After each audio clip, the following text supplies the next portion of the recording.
been a while since we last saw someone young, hungry, dominant, and almost untouchable fighter like Khamzat Chimaev in the octagon.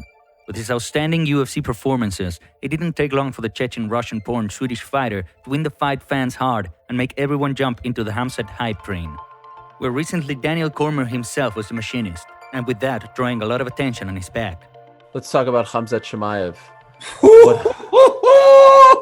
For your boy. Let me turn the music on because you choo choo. Somebody give me. Where's my steering wheel? Where's my steering wheel? Because I'm driving the train, baby. You know I'm driving the train. Fighters, critics, journalists, even political leaders like the Chechen president Ramzan Kadyrov got all interested in how Khamzat's career will progress in the future. But would that be possible if his visa gets restricted? Yes, you will say there is no problem for Khamzat to go to America because he has Swedish citizenship, and you will say that he does not under Russian sanctions.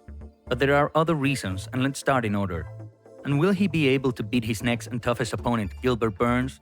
And is there a beef between Khamzat and Khabib going on that we don't know yet? There are so many questions, and let's see what we know and start the video. What was the reason for DC to change his opinion about Khamzat? Remember the time when DC was a huge fan of Khamzat Chimaev? Even as early as 2020, on a show with Ariel Helwani, when Ariel brought Khamzat up to the conversation, DC's face instantly changed, showing how hopeful and excited he is about Chimaev. They are both wrestlers, and it's really common for DC to praise wrestlers, at the same time being a great ambassador of the sport of wrestling. But lately, it seems like DC is not as enthusiastic as before when it comes to Khamzat. A few days ago, he said on his channel that Khamzat doesn't possess the ideal style to beat Adesanya. He mentioned the size disadvantage as a factor, but the main reason, according to him, is Chimaev's aggressive style to rush into his opponents, and that him rushing into Adesanya can only get him in trouble. Khamzat obviously did not like this, and he replied on Twitter, DC, for you and your team, it may be a problem, but not for me. If you think he might be a problem for me, let him try to stop me. Do you know why I'm better than you? Because I'm not you, I'm different. Many fans started to question whether Cormier's words were sincere or there was something else going on behind the stage. Something that we don't know, something that involves his teammate, Khabib. Is there a beef between Khamzat and Khabib going on? Things we know about the UFC fighters are things we are allowed to see in videos, interviews, and press conferences. But there are also things that we are not allowed to see, rumors and stories not entirely proven to be true. Is it a possible beef between Khabib and Khamzat? On an Instagram live stream video involving the Chechen leader Ramzan Kadyrov, when mentioned Khabib, allegedly a profile representing Chimaev commented, "We will rip him apart as well if he wants so." If that is true, then this might be bigger than we think. Let's recall where Khamzat and Khabib are coming from, the Caucasian region. Here, people are built and up-brought differently, and there are things that Europeans and Americans can't understand. Here, words are taken very seriously, so seriously that sometimes for saying the wrong words, or for insult, can be killed. Saying that he will rip Khabib apart might be taken too seriously by the wrong people, and things between them can get from bad to worse in a blink of an eye. If there is truly a beef between Khamzat and Khabib behind the stages, then it all makes sense why would Daniel Cormier jump off the Khamzat hype train and doubt his skills. He simply takes the side of his teammate Khabib, who is also very good friends of his. Again, these were only rumors. Is there a possibility that Khamzat visa might be denied in the future? But here's the thing, Khamzat's origin is Chechen-Russian. He's just like Chechen president Ramzan Kadyrov, and when Khamzat wanted to retire in 2021, he was convinced by the Chechen president not to retire. Khamzat and Ramzan Kadyrov, they are close. Everyone knows Kadyrov helping Chechen sportsmen gives cars and all sorts of cash rewards to everyone who achieves success.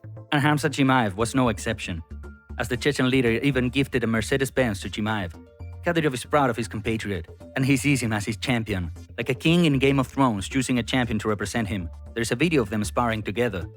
The West, including the USA, sees Kadyrov as a Russian tyrant. There might be some problems and denials regarding Khamzat entering the USA due to his Chechen-Russian ethnicity and connection with the Chechen leader, who, according to the West, is a tyrant and a dictator.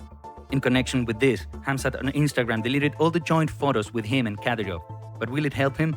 At the end of the day, there are only speculations, and most likely, I hope something like this will never happen. But in crazy times like today, we thought sanctions were applied to all of Russia and a new war on the European continent. We can never know for sure.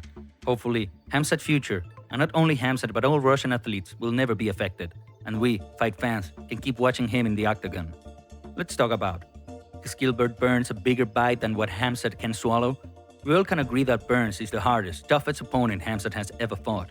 We are talking about an elite grappler, a 3-time world champion, and someone who can turn your lights off with one shot. Gilbert because- Burns is complete. You know what's He's amazing? complete, Do you remember the quintet that UFC did? I think it was like early in the The grappling tournament. yeah. So it's like a 5-on-5, and it was like Sean O'Malley, Anthony Smith, who were all good grapplers, and then it was like a bunch of I forget who they were going against.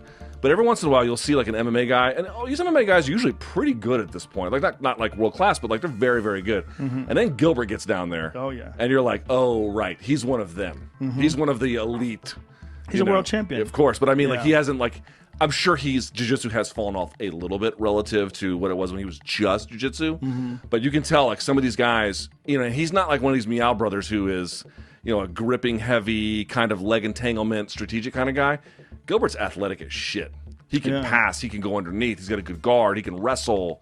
He can do the whole 9 yards. When I stand next to him, I have a hard time believing he ever made 155. It's shocking. Like he was really compromised. He's one of those guys that was really compromised at 155 because he's so thick.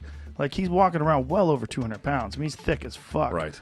And and has zero problem competing with guys like Tyron Woodley at 170. He's a fucking monster, man. His striking is nasty too. That's what's interesting about Gilbert is that he is an elite Brazilian Jiu-Jitsu black belt, but his striking is fucking world class. That Woodley fight was an eye-opener. Oh my god, dude, his striking's terrifying. Look like they never fought before. Not that they were bad, but rather Khamzat is so good that he makes everyone who fights him look bad. Now, there is one thing that we all want to see. How would Khamzat fare against a top 5 or top 3 ranked fighter in the world? Will he be as dominant as before, or would fighters like Khabib or Usman be too much for Boris? Many of these questions will be answered in his next fight against Gilbert Burns, because Burns is a fighter who can actually challenge Chimaev on the ground. The best way to defend against superior wrestling is if you possess superior jiu-jitsu. Gilbert is a high-level 3rd-degree Brazilian jiu-jitsu black belt, and 8 of his wins are coming by submission. Khamzat might be able to take Burns to the ground, but the real question is, will he be able to hold and control him there? Will Khamzat be able to throw his deadly ground and pound as freely and dominantly as before, this time being in constant danger of being caught into submission? Maybe this fight will be completely different than we expect. Many times, when 2 elite grapplers clash, they would rather stand and exchange punches rather than wrestle and grapple. Maybe this time won't be any different, and in that case, we might be able to see how good Khamzat's hands truly are. He knocked out Gerald Meerschaert with 1 punch and showed us that he possessed that 1-punch knockout power. Of course, Gilbert Burns is a different kind of animal, but now Chimaev training a Tiger Muay Thai with outstanding strikers like Piotr Jan and Rafael Fiziev, he won't be scared to stand and bang with the Brazilian contender. There are levels in this game, and we don't know just how good Khamzat grappling is. If he manages to beat Burns, especially in his own game, which is the grappling department, then we can surely say that Khamzat is a real threat to the welterweight champion Kamaru Usman. Burns is the number 2 welterweight in the world. With a victory over him, Khamzat jumps into the title contender picture instantly, and with that putting both Usman and Adesanya on notice. Does he have what it takes to win both of these titles? But the main fight will be with Adesanya, to prove that it's not the time of Khamzat, but the era of Khamzat Chimaev, and to shut some people's mouths up. And we will finish this video here, but we have many other videos in our channel. If you like our videos, subscribe and like.